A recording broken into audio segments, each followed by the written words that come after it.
Chapter 6. History Revisited. War and its Aftermath. There has been around 15 inmates in our cell, a room 60 feet by 30 feet. The number varies as new entrants come in or the old ones get out, transferred or on bail.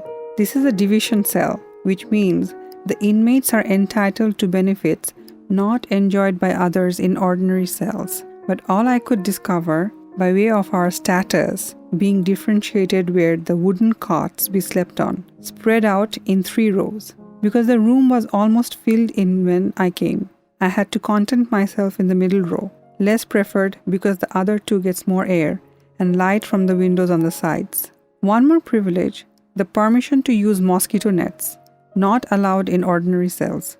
The inmates are in microcosm of the outside world. Civil servants, engineers, businessmen, ordinary private citizens, young, middle-aged, and old, all put together in this dystopian world. The food is terrible. I have already lost a couple of pounds, if my waistline speaks the truth. A convict, who was on a short transit here, knew all about the privileges of division inmates. He brought out pages from a regulation document which described in great detail the entitlements. Breakfast, lunch, dinner, toiletries, linens, etc. In reality, the dispensations here are far from these menus. The convict commented, "Why don't you bring this to the notice of the jail administration?" Then addressing me in particular, he added, "You have been a district magistrate, and I'm sure you knew all about it. In your official capacity, you were supposed to ensure compliance with these rules." I was in no mood to get into a conversation on the subject. But then I said in reply, "Look, all that you said is correct. Skitty, the cat, who has become our pet, sniffs and walks away from the fish we are served. This speaks volume about the quality of food. But remember, how on earth you can complain to one who herded us in here in the first place with utter disregard to judicial process? You think they bother about our entitlements? They would be happy to learn that we are here being treated shabbily and would say, 'Serves them right.' I wouldn't go through another round of ignominy with these people." I drew the discussion to a close. A few of the inmates have been here for almost a year without any charges being filed against them. They have just been detained on the basis of some complaints and left hanging there. Because of the emergency, any action is legal and cannot be questioned in the court of law. It's hard to imagine their mental predicament, cloistered in small place, day in and day out, away from their family and friends, not knowing what the future holds, an existence in void. While I am at my journey's end, many of them have more than a decade to go of active life. Their dreams now put in limbo, a fault line in life that appeared all of a sudden. One among them spends almost the whole day lying on his back and staring at the roof with a fixed gaze. I tried drawing him out of this spell, but to no avail. He responds in a voice hardly audible, as if from a distance.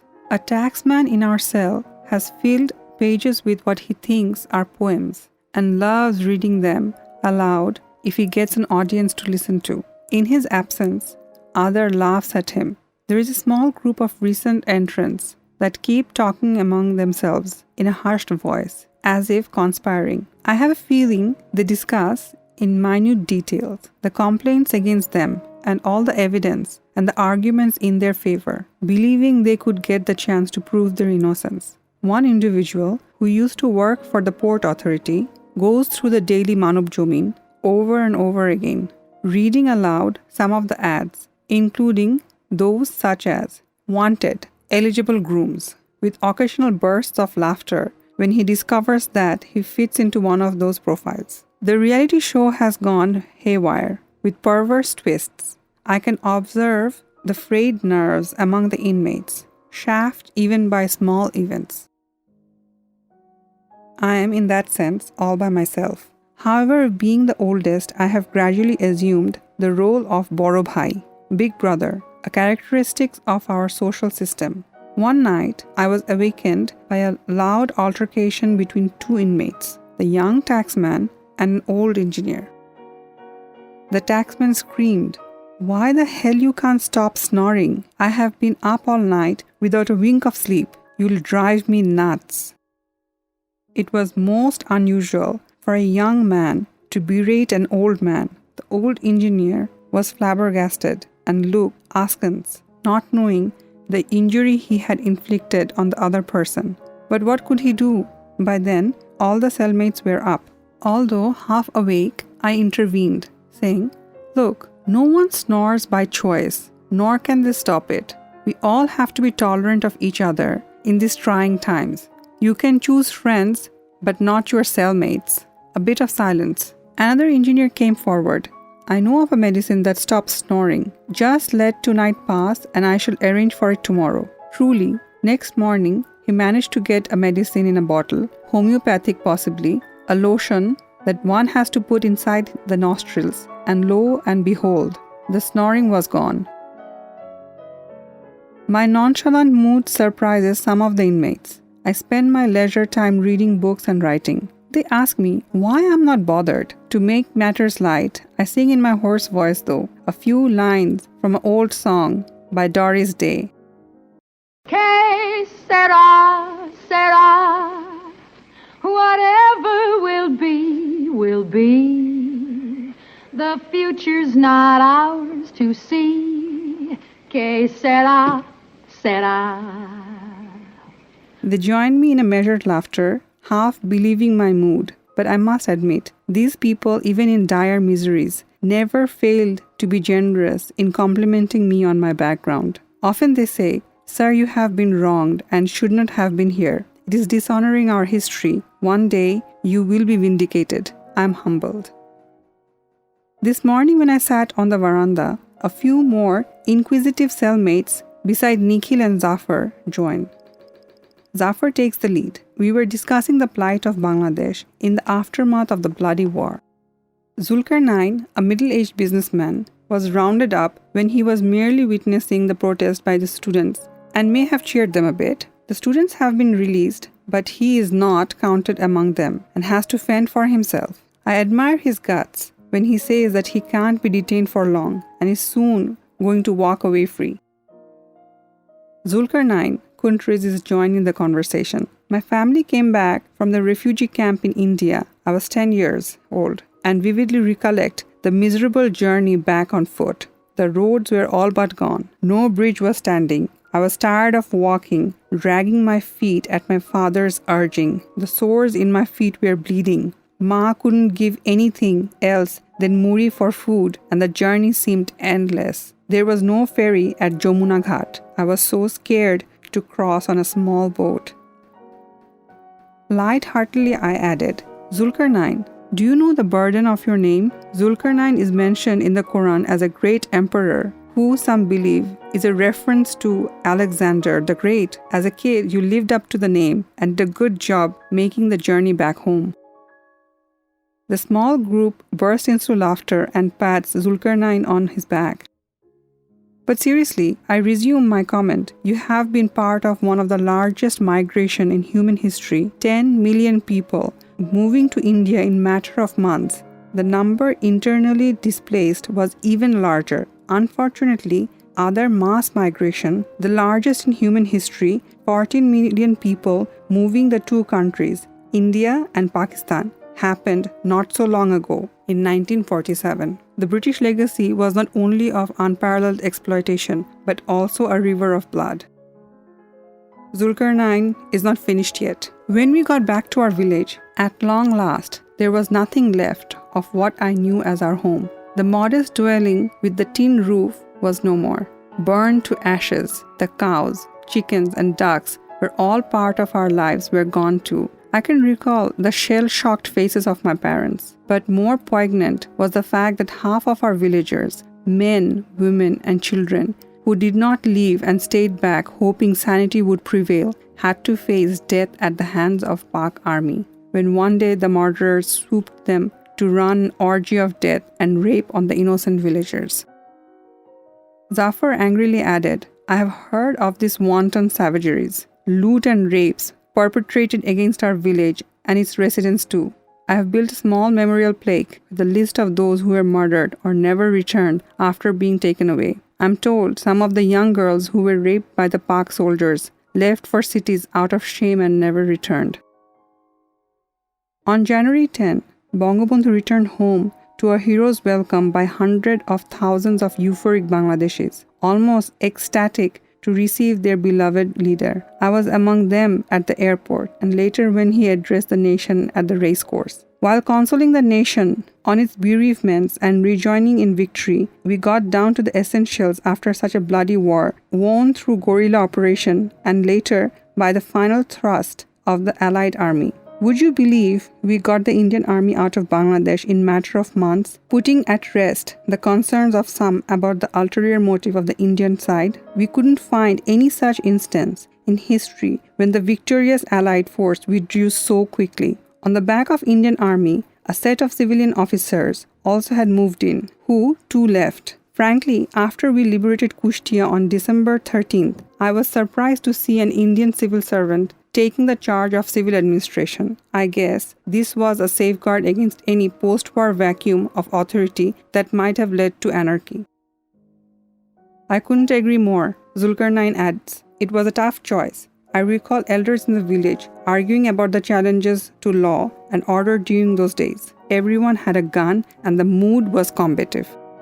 I nodded in agreement and continued. You remind me of two incidents. Kushtia was liberated on 13 December. After a fierce battle, Rajput units of Indian army were duped into moving in early by a Pakistani agent who had played a deception informing them that the Pakistan army has abandoned the town. In fact, they hadn't. The Indian troops were ambushed with heavy casualties. Later I helped them target artillery fires and fire and air attacks on enemy position and learned a little battlefield vocabulary too. Oscar Tango, Oscar Tango. The Pak army couldn't stand the final assault and fled fast. I entered the town on 13 December, slowly driving in a jeep in the gathering darkness of the evening. The town all deserted, charred tanks and vehicles on the roadsides, and a few blown-off buildings bore the marks of a deadly battle fought days back. Instantly I saw, in the headlight of the vehicle, just ahead, someone aiming a gun at another person and fire a few shots. The guy lurched up and then fell into the ditch by the roadside. I stopped the jeep, jumped out, but couldn't avert the incident. When I asked why he had shot the man, the person nonchalantly replied that he had killed a dalal, collaborator. I could imagine the massacre that might follow unless stern measures were taken. Lieutenant Nurud Nobi was assigned to let it be known to all the residents of Kushtia town that no one could take the law in his hands and the offenders could be severely dealt with. All accused of collaborations were, under my order, rounded up and was put under custody in jail for their safety. Next day, another incident took place. The camp of our boys was raided at night and the weapons were taken away by some unknown assailants. 2 of the freedom fighters were killed. However, one of the hitmen were caught before he could go far enough with the stolen weapon and wearing blood-stained clothes. My boys were seething in anger, ready to shred him into pieces. I stood firm on our stated policy. No one was to take laws in his hands. With emotions running high, I was finding it difficult to keep them under control, with 2 of their comrades killed. But I held my ground. The accused, Mojnu, was sent to jail. Years later, I was called upon to witness the case against Mojnu. The defense lawyer was one of the persons sent to jail under protective custody by me in the aftermath of the war. He stood up and asked me, "What were you doing at Kushtia in December 1971? You were the SDO of Meherpur. You were absconding from your place of duty." My blood shot up as I answered, "You know better than I do. You would not be standing here today if it was not for me, sending you to protective custody. You would be dead meat." The judge, an elderly person, sensed my outrage, adjourned the proceeding and asked me to see him in his chamber. He advised me to hold my temper against the provocations and give my testimony, which I did later in the day. Months later, I was delighted to learn that Mojnu had been sentenced to death. My faith in justice was vindicated. Nikhil comments, I was told too that everyone had a gun after the war. That must have been scary, but then we needed the Indian army out. Or else, there would have been another conflict. Bangladeshis were in no mood to have another foreign master. I was quick to add, the credit goes to the statesmanship of Bangabandhu and Prime Minister Indira Gandhi of India for forging together a common post-war pathway that upheld the sovereignty and dignity of the newborn country. Bangabandhu asked us to surrender arms. After any national liberation war, the political leaders faced the daunting task of getting back the arms and sending the fighters back to civilian life. Not many understand the challenge. Take my case. I was a professional civil servant turned freedom fighter at the call of Bangabandhu. Weeks after the victory, I was reverted back to civil service and posted as Deputy Secretary in the Ministry of Defense. Today, over 3.5 decades later, it might look crazy, but I was attending the office then with my AK-47 on the sling, the weapon that had become part of me, inseparable, endowing me with raw power.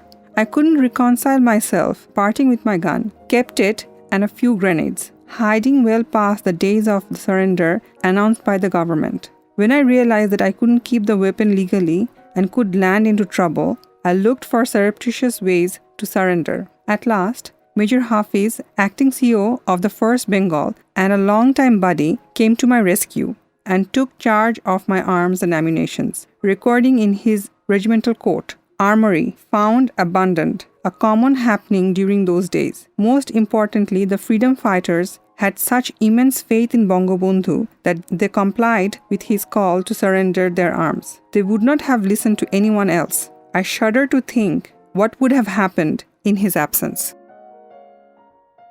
Zafar gives me a surprised look, listening to the stories of my past, and could not resist asking, "Did you kill anyone with your gun?"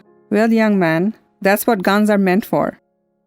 Good thing, in most situations, you don't know who killed whom except in hand-to-hand combat. I recall an occasion when I felt a kind of remorse. Opening the pages of those days, I felt like revisiting my youth. Zafar is anxiously waiting to hear me as I continue.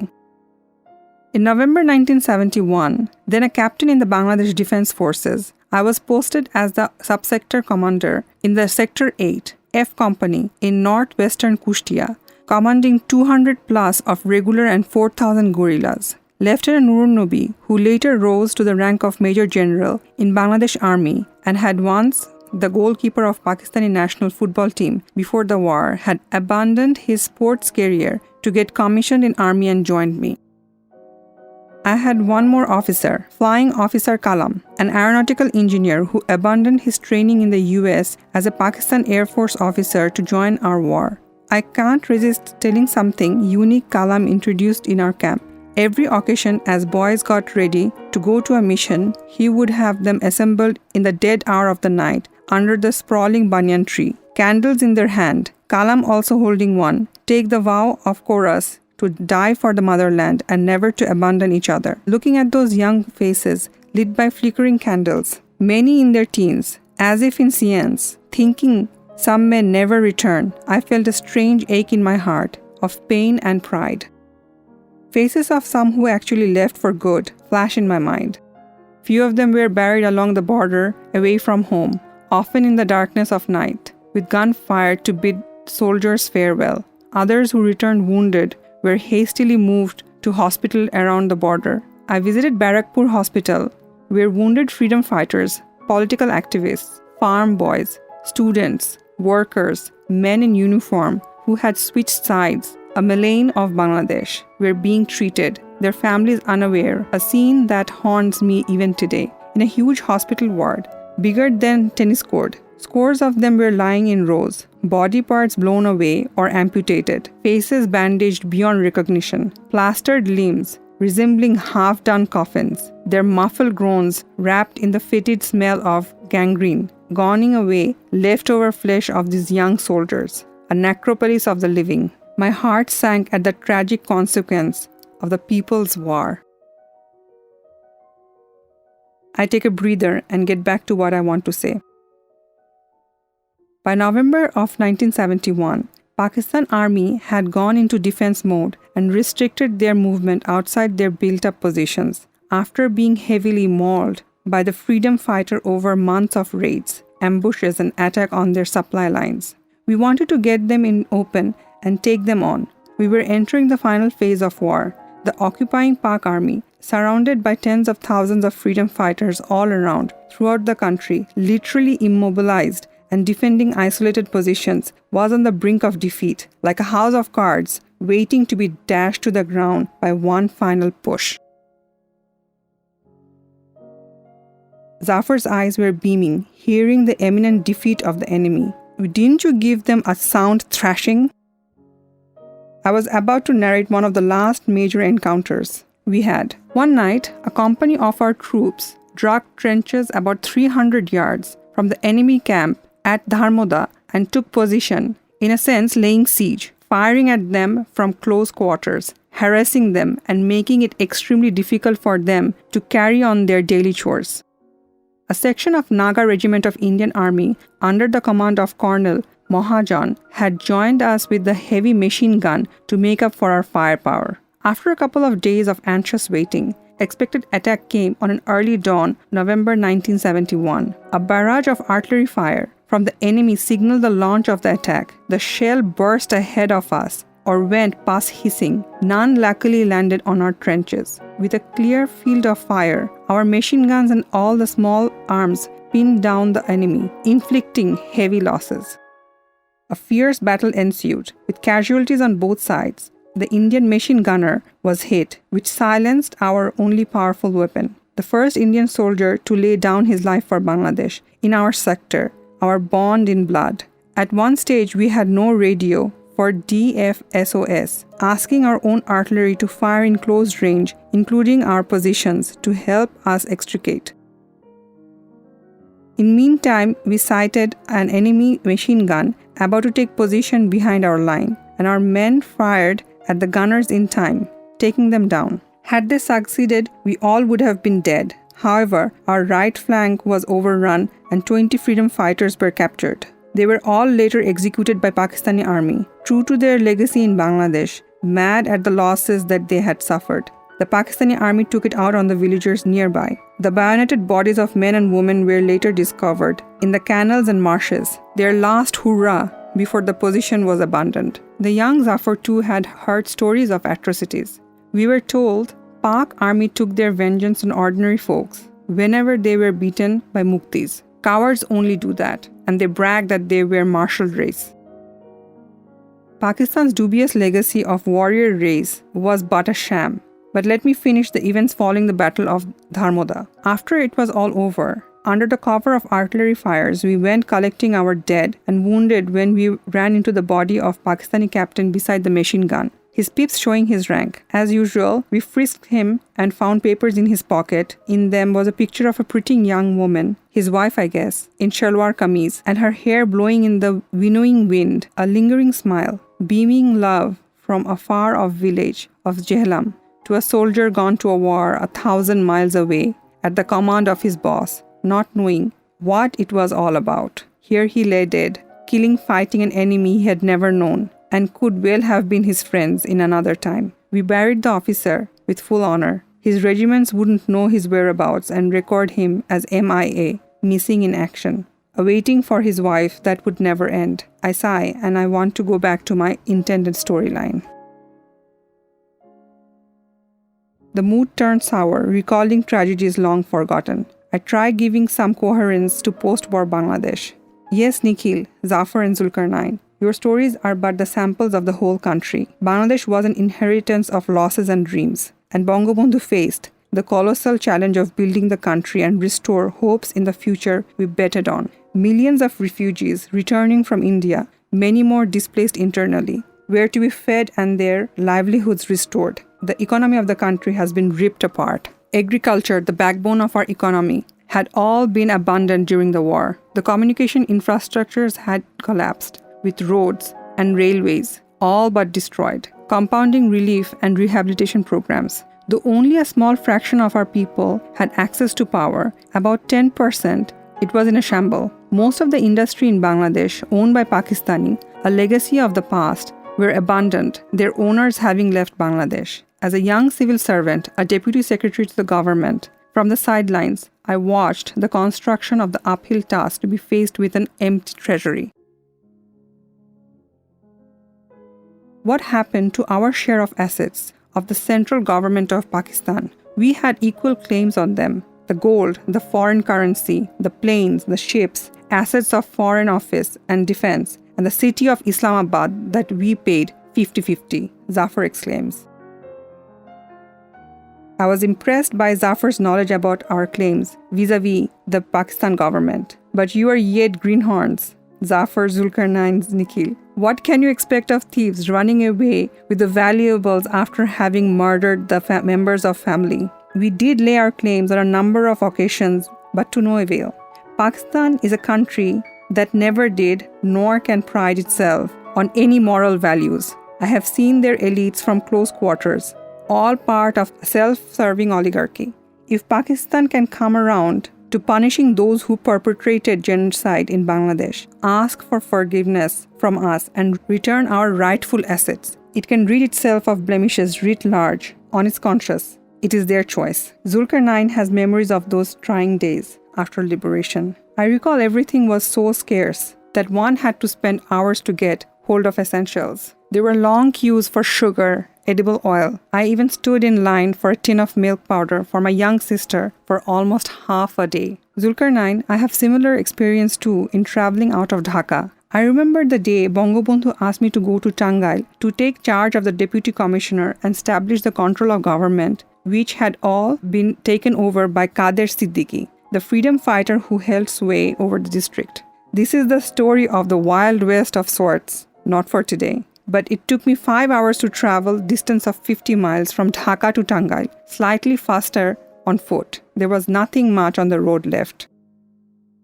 Bangabandhu called upon the conscience of the world to come forward and help us. Yes, in response, a massive relief and rehabilitation program named UNROB was launched, which helped feed tens of millions of people and restored their livelihoods.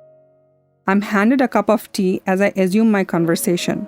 More a lecture now. It is impossible to imagine now what a Herculean task it was to shape a national government and make it work on the ground. Bangabandhu put together a dedicated team, Tajuddin as Finance Minister and Syed Nazrul Islam, Mansur Ali, Kamruzzaman and likes of them as minister. He chose a group of top quality professionals in the Planning Commission and the other as secretaries. The whole management infrastructure of the country, starting from the scratch, writing the constitution to enacting laws and regulation needed to set up national government offices and corporations, all put in place in record time. At breakneck speed, slowly but steadily, the country got back on its feet.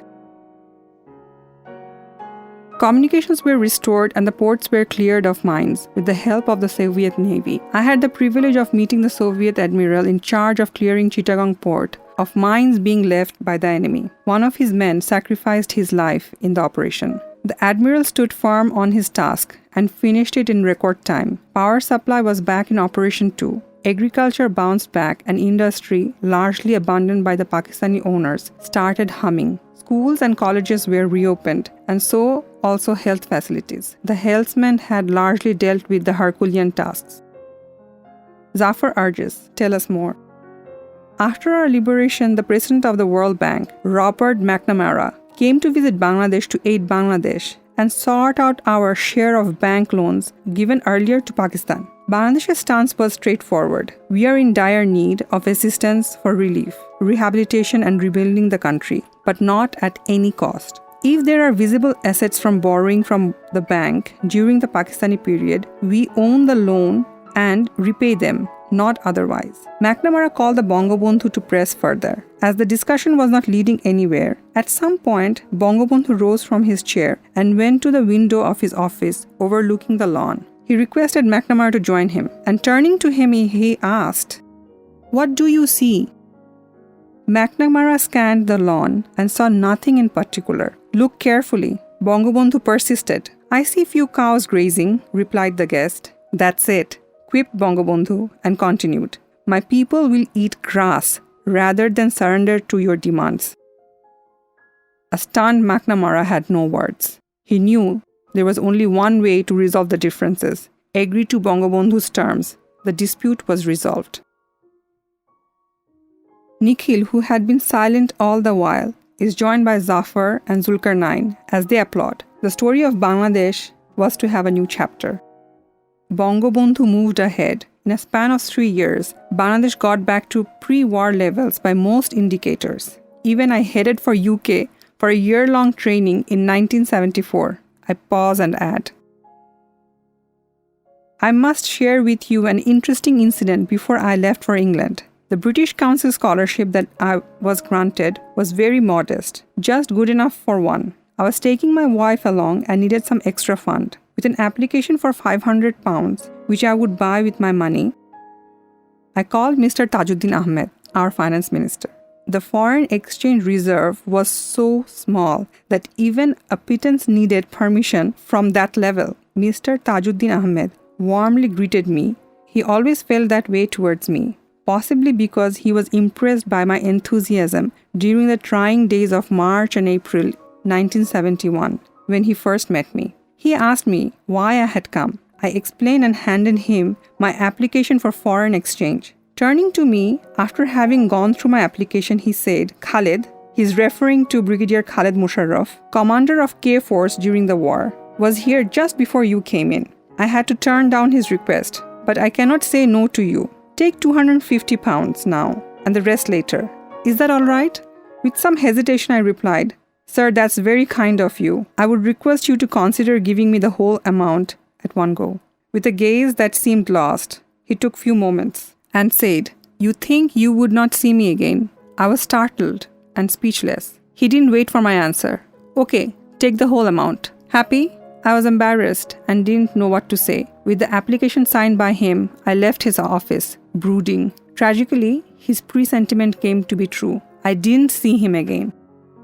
The other day, I went sneaking about the jail compound. Ratan, the student leader of Chhatra League, who has already been there for over a year now, knew his way around and took me to various cells and finally to where Tajuddin Ahmed, with the 3 of his colleagues, had been detained after the assassination of Bangabandhu. You know, armed men forced open the jail gate in the wee hour of the night on 3rd November 1975, murdered all 4 of them in volleys of gunfire from the automatic weapons when they were deep asleep in their lockup. The bullet-riddled iron doors and the windows, their pockmarks, remain a silent testimony to the scars left on our conscience. Try finding an opportunity to visit the cells. It's a pilgrimage, a journey to the wounded soul of Bangladesh. A mournful silence. Zafar walked inside to get another cup of tea for Nikhil, one for himself and me. He gets back to his wits and comments. Have we tried to understand the context of these murderous episodes? We have heard about all kinds of political unrest in Bangladesh during the post-liberation period. What's your take on these issues? I take a sip from the tea just served and answer. A new country born out of a bloody war will always have pangs of settling and growing. Expectations were high and means were scarce. Doesn't a child cry even when the mother is taking care of it? Often, if you get into too much of detail, the broad picture is lost. Can you see something when it is too close to your eyes? You know the idiom, missing the forest for the trees. One would lose the broad lesson of history if one is bogged down in too many details. That is my short answer, but it stands vindicated today. In the hindsight, those political noises are long gone, although with their bloody trails. Nikhil half believes my comment. Zafar urges me to move ahead. Zulkarnain shakes his head in disagreement. Those noises grew bigger in catastrophic ends. In the assassination of the father of the nation and most members of his family in one gruesome night, he sighs. I have my analysis too. Zulkarnain, you have swept across a torturous chapter of our history rather fast. Not that I disagree with you totally. The post-liberation political noises were born out of free-flowing arms, although, as I have said, most have been surrendered at the call of Bangabandhu. These illegal arms were being held by either political romantics or thugs. The consequences was law and order problems in places where these groups could find refuge. But more importantly, these were exploited, abated, and fanned by the defeated forces of our war. They were looking for an opportunity to wreak vengeance. Zulkarnain jumps in. The period after the assassination of Bangabandhu bears testimony to what you just said. If we look at the beneficiaries, the picture is clear. In a calculated manner, our victory was being smeared. You're spot on, Zulkarnain. I interjected and continue. You know the term, fifth columnist? The dictionary definition is a group of people who act traitorously and subversively out of sympathy with an enemy of their country. Those who killed Bangabandhu and his family, detained and subsequently murdered the 4 top leaders were insiders, some of them within the army. Fifth columnist in the League of Pakistan Army and its international backers. A few of them who participated in the Liberation War were moles too. Such instances are there in the history. And to Zulkarnain's point, who were the beneficiaries? But before I deal with that point, one more tragic event which is often overlooked. A group of army leaders wanted to get back the reign from the majors, as they were often referred to. Those who killed the father of the nation and were holed up in the presidential palace, trying to run the country with their hand-picked president, more appropriately accomplice Khandakar Mushtaq. When the power struggle was on, a rumor was spread that the senior army officers who were trying to get back control of the armed forces had been bribed by India and, if my memory serves me right, had received Taka 50 crores. The rumor was spun so aggressively that it overshot its outcome. I was informed that Brigadier Khalid Mosharraf, Colonel Huda, and Major Haider had been killed days before it actually happened. And who were these people? I had known all 3 of them. Brigadier Khalid was one of the heroes of the war, nearly killed by a mortar shell that hit him when he was directing an operation against Pak army. He used to take pride in the big scar with a hollow on his forehead as his laurel of the war. A brigade, K-Force, was named after him that fought valiantly during the war. We were told that he was very handsome too. My father saw him in the training camp, Zafar adds.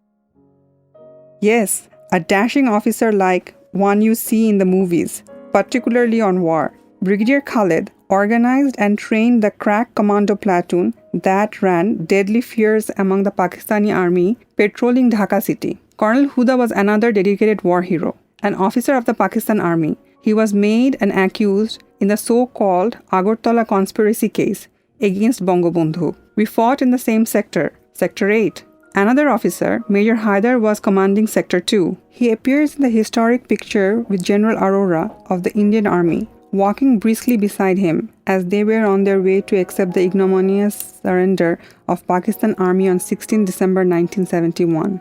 This sight could well have been one more reason to be on the hit list of the defeated forces. Major Haider's sister, Sitara, a medical student during the war, worked in a medical camp helping the wounded freedom fighters. She was so pained and agonized at her brother's brutal death in a country he had fought so bravely to liberate that she left Bangladesh for good for the US, became a cardiovascular surgeon, and never returned. Nikhil, who had mostly been silent all the while, joins with his comments. We all know what happened next. After 3 months, holed up in the presidential palace, when their footings were no more tenable, these majors sent armed Jawans in the central jail, killed the 4 national leaders, and flew out of Bangladesh to safe havens in countries friendly to Pakistan. They were given, by the subsequent government of General Zia, immunity from any persecution and jobs in our diplomatic missions, where a few of them rose to become ambassadors and high commissioners of Bangladesh. These majors were seen on foreign TVs, given interviews, and bragging about the monstrous murder. Forget about the president of the country and father of the nation, of children, women, and men, among them a pregnant housewife. On the home front, another diabolic plot was unraveling. The guy who led the Pakistan delegation to the UN days before the surrender of Pak army was brought from abroad to become the Prime Minister of Bangladesh, a slap on our face. Nikhil needed a break as I saw excitement all over his face. I came in. I couldn't agree more with you, Nikhil. Then came the much subtler game. Those who were involved or accused of collaboration with the Pak army, of murder, rape, loot, and arson were brought back to Bangladesh, given citizenship and a slot in the politics. Few of them became minister and flew our flag, while the present was being taken over by Pakistan By proxy, the past was being erased too. Our war cry, Joy Bangla, was banned, and also the songs that inspired us to fight. The part of the race course where the Pak army surrendered was turned into a children's park. Hundreds of freedom fighter officers and Jawan of the armed forces were falsely accused of the coup and hanged. The fortunate ones got thrown out. The old jail staff told me that the prisoners used to be brought in herds. The jail compound heavy with their wails as they were taken to the gallows the same night. History was distorted in textbooks, blotting out the father of the nation. Lies and fabricated stories were taught instead. I can go on and on with the litany of lies that became the order of the day. The vultures had their field day. Zafar cannot resist expressing his understanding of the tragic episodes. To me, it appears that it was an attempt by the Pakistani to get their hold over Bangladesh through a treacherous backdoor. They did it through the fifth columnist, as you said. Their foreign masters must have been in cahoots too. The conspirators wanted to avenge the defeat and reverse the course of history. Am I right? Yes, Zafar. Here is a summary of the conspiracy hatched by the defeated forces. Bangabandhu symbolized Bangladesh. Get rid of him, as also the four leaders next in line who led the liberation war in his able lieutenants. Eliminate many freedom fighters as you can. Break the spirit of Bangladeshis so they cannot stand on their feet. Erase history with visible signposts so the next generation will neither know nor take pride. Even if it stays independent, let Bangladesh play second fiddle to Pakistan. For a while, they did succeed. But history, Zafar, is a severe taskmaster. And you see now, Pakistan is an apology of state, imploding under the weight of its evil machination, and will be buried in its own sins. I have no ill will, though, towards the post Bangladesh generation of Pakistanis, and in fact, wish them well. Hope they discover their inheritance of genocide and crime perpetrated on the innocent people of Bangladesh, children, women, and men, and come to terms through purgatory immersions as the Germans did after the Second World War. Nikhil is a good listener, being an engineer, looks for the close of the argument and the end of the road. I hope you wouldn't leave us hanging in the past and will bring the story to our present days and our own plight. I'm yet to reconcile my incarceration and miseries with the happenings around. I'm just about there. During the late 70s to 80s, the global actors changed as also the ideological fault lines. The fall of the Berlin Wall in 1989 and the dissolution of Soviet Union were heralded as the final victory of liberal democracy and capitalism. Francis Fukuyama, a political historian, termed this moment as the end of history, a dialectic resolution of the conflict between capitalism and communism. This was hailed as the precursor of a new chapter in world history where democracy and market would shape the brave new era. This emerging worldview, hinged on democracy, called for the modification of the failed experiment of maintaining hegemony across the globe through docile military dictators. Bangladesh too, I guess, was on the list. A new paradigm was enunciated, Washington Consensus, the pathway to global political and economic convergence. In short, globalization abated by another new trick coinage, soft power. In prison today, I can see the new script being played out here in Bangladesh and now. Nikhil leaned forward to hear a long story being drawn to a conclusion. Bangladesh is a pilot project where these ideas are being tested. Let me explain how. I take a break to organize my narrative and then continue. Around in 1989, three institutions, the International Monetary Fund, IMF, World Bank, and the US Treasury, all located in Washington, tacitly agreed to promote a global economic architecture for establishing market-driven economies. It is a one-size-fits-all approach driven by the monolithic view of the world, a kind of market fundamentalism.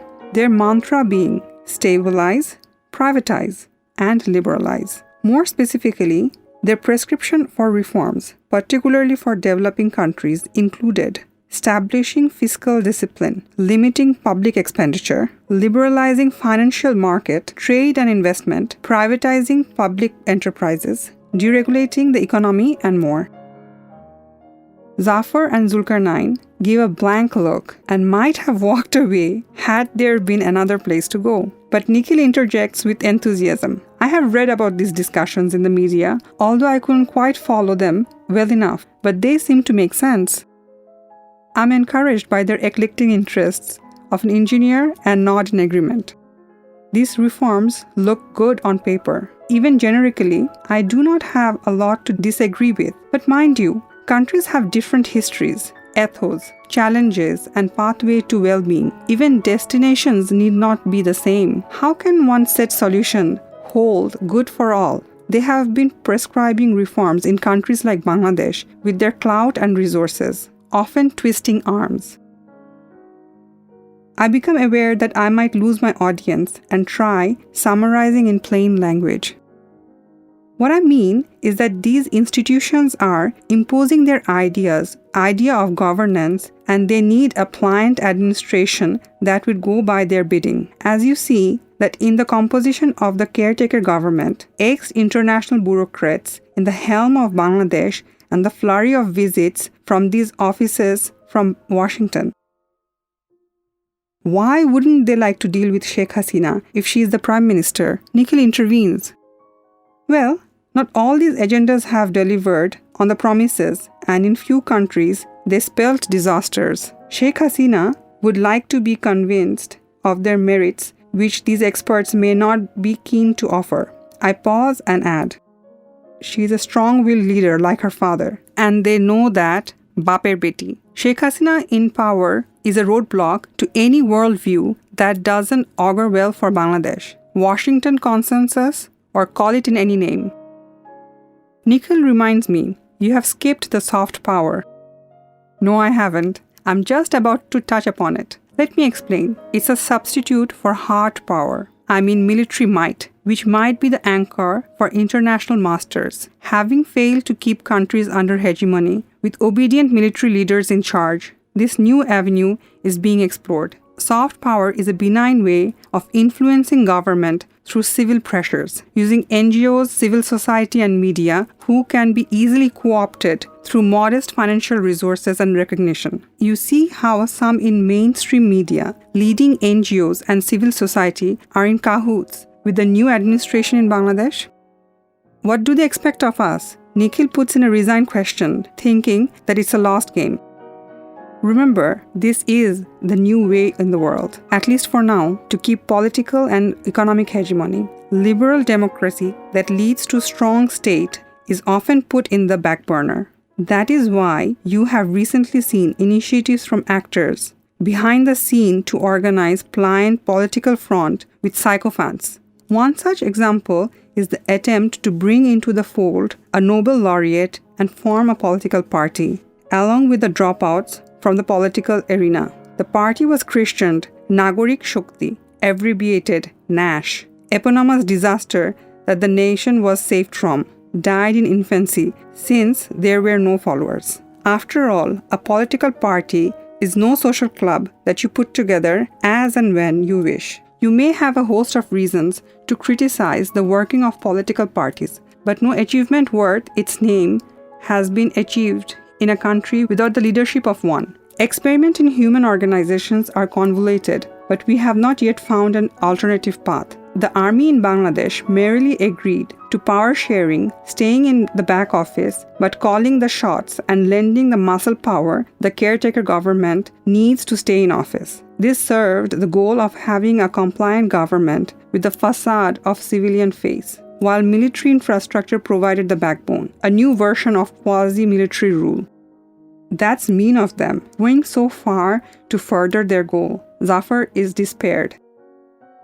Don't lose faith. We have fought against a determined enemy armed to the teeth against international odds and snatched our freedom, raised the country from ashes. Here again, and now we are facing a shadowy challenge, a new strand. We shall prevail. I think Shakespeare summed it up well in Hamlet. There are more things on heaven and earth, Horatio, than are dreamt of in your philosophy. Our adda, turned into serious conversation, is over. Nikhil and Zafar have gone to meet their families. Official calls, as they say. I'm a bit drained of energy, having revisited the most trying times of our post-liberation history. The mood lingers on. I try to shake it off by engaging with the world around me, my never-failing friend. It is around 10 o'clock. I take a languid view of my surroundings. From the veranda, I watch the sun reach its adolescence over the roof of Jamuna with an embarrassed appearance of a teenager. Come midday, it would enter the fiery youth to be tamed at 150 degrees across the sky on the west. Maturity that mellows arrogance. The rest of the journey is towards the eventual end, melting into the endearing sunset and to the submission of the overpowering darkness of the night. Every journey has its end.